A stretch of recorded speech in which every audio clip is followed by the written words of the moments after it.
He was born in 1949 and I was 6 years of age at that stage.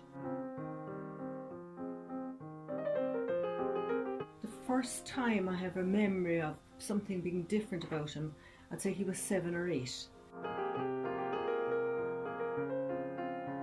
He'd go missing, you know, he'd wander off and he wouldn't come back till quite late, sometimes wouldn't come back at all. We got on okay. I mean, there were 6 of us and Mom had a business, Dad had a business. He was number 4 in the family, and I do distinctly remember thinking he's very quiet compared to the others.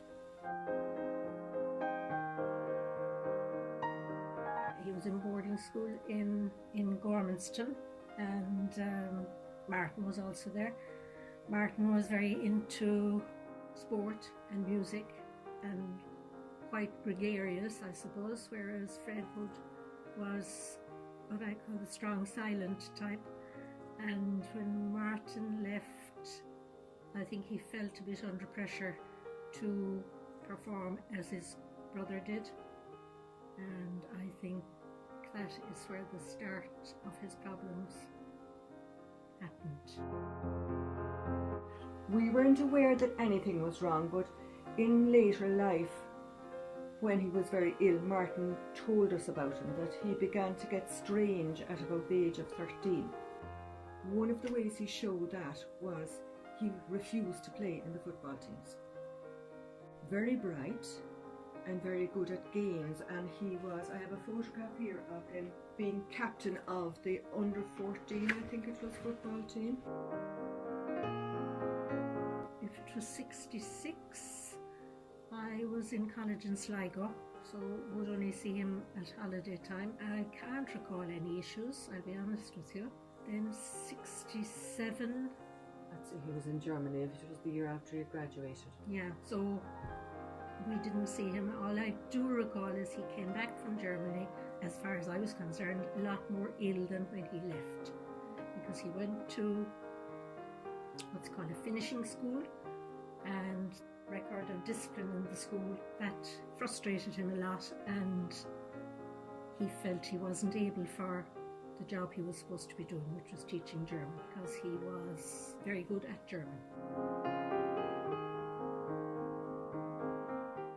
I remember every year before exam time, he wound up in St. Anne's Mental Hospital for a period of time before he sat his exam. It was while he was there that he got this ECT treatment, and there were doubts about it, and Martin, question marks over that treatment. We didn't know about Jenny initially, we just knew that Fred was gone off wandering, as he did, and she was the matriarch of a group called the Screamers up in Atlantis, off the coast of Donegal. And I don't know if you're familiar with what the Screamers do, but basically whatever psychological problems or addiction problems people had, they went through the screaming therapy. And Jenny was the matriarch of the whole thing, and with Jenny he had 3 beautiful girls. She was most protective of him, and I suppose Mom was always wondering who was looking after Fred, you know. And even before she died, it would have been her dearest wish if he had come home to West Cork.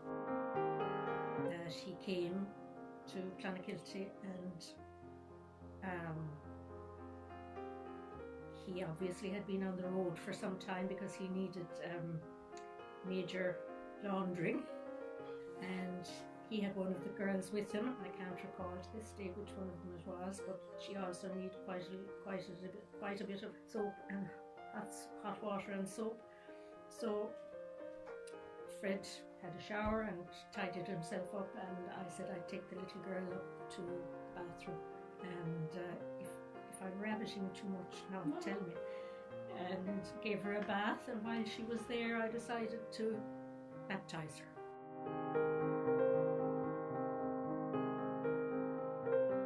But they decided anyway that if there was going to be a nuclear war, the Atlantis community that I'm talking about, if there was going to be a nuclear war, that the safest place for them to be would be South America. So they built a boat called the Atlantis, and they set sail for South America. As they were passing by Canaries, Fred and herself and Jenny had another row, and Fred left them in Gran Canaria, I think it was, and he worked his passage to South America. They went off on their own boat and they ended up in Colombia, and they're still there. And Fred ended up in Venezuela, and subsequent to that he met a Venezuelan lady, and they had one girl called Eileen.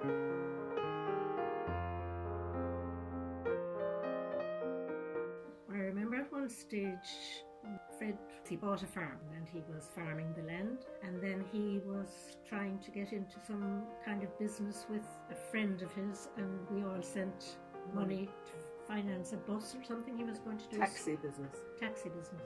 He was going to do a taxi run, and as far as I can recall, for safety he buried the money in the garden and the worms ate it.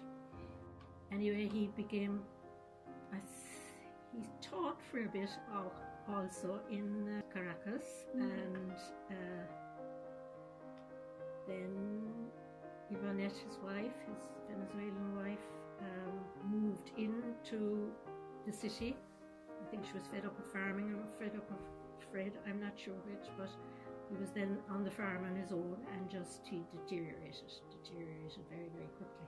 Some years afterwards, one of the girls, one of his three, Louise, went to Caracas to look him up, went to the farm, found him in very, very bad state, mentally and physically, and took him back to Bogota to hospital. He was in hospital for maybe a little bit.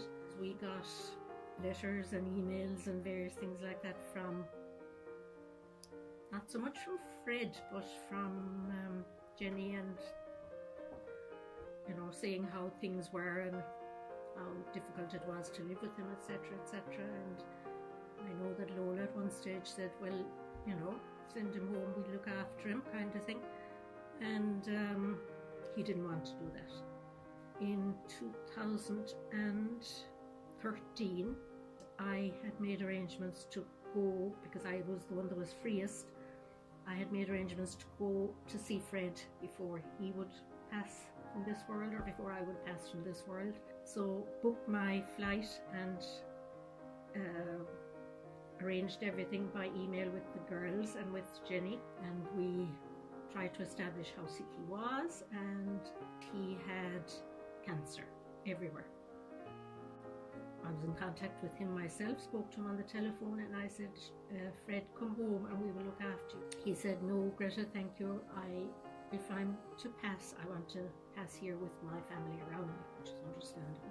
And then sometime later we got an additional call from Jenny to say, even though they have tried to look after him themselves up in the commune, he was in too severe pain, and they don't believe in Western medicine anyway.